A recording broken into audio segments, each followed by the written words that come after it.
মালয়েশিয়ার পাসামালম বলতে পাসার হচ্ছে বাজার, মালাম হচ্ছে রাত, অর্থাৎ রাতের বাজার।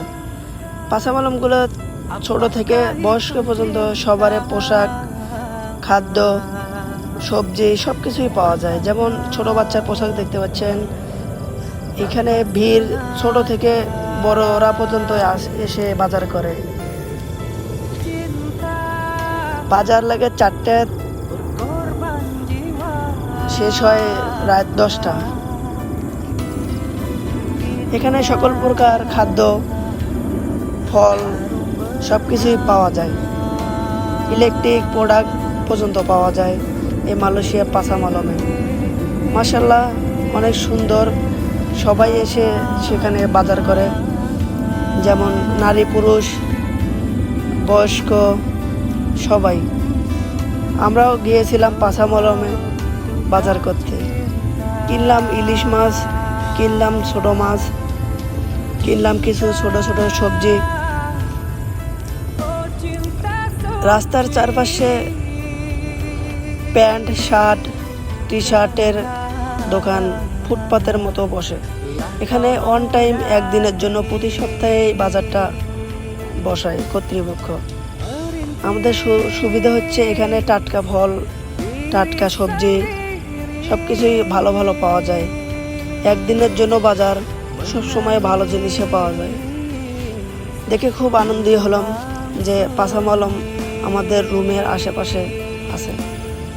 মোটরসাইকেলে যাইতে 1 মিনিট লাগে, হেঁটে যেতে 7 মিনিট। মাশাআল্লাহ, গাড়ি আছে কোম্পানি থেকে বরাদ্দকৃত গাড়ি। মালয়েশিয়া এসে মজার ঘটনা হচ্ছে, পুলিশের হাতে পড়ছিলাম একবার। 600 রিঙ্গিত জরিমানা দেওয়ার পরে সামান bila kau rindu pikiranmu terganggu bila kau datang siaplah untuk berkorban 600 ringgit জরিমানা দেওয়ার পর সামান নিষ্পত্তি করছি, আলহামদুলিল্লাহ। এখানে পুলিশগুলা যদি কোনো দিন সামান দেয়, সামান বলতে জরিমানা যদি ধরে, তাহলে হয় ভিসার উপর মামলা করবে, না হলে পাসপোর্টের উপর। আমার পাসপোর্ট নিয়েছিল, আলহামদুলিল্লাহ আমি বিপদ থেকে রক্ষা পাইছি আপনাদের দোয়ায়। তো আপনাদের দেখাচ্ছি পাসামালমের চিত্র।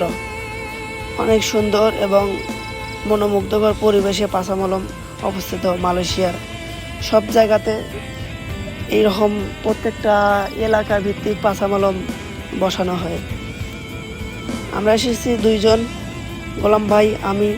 গোলাম ভাই মাছ কিনতেছে, ছোট মাছ, আমি কিনবো ইলিশ মাছ।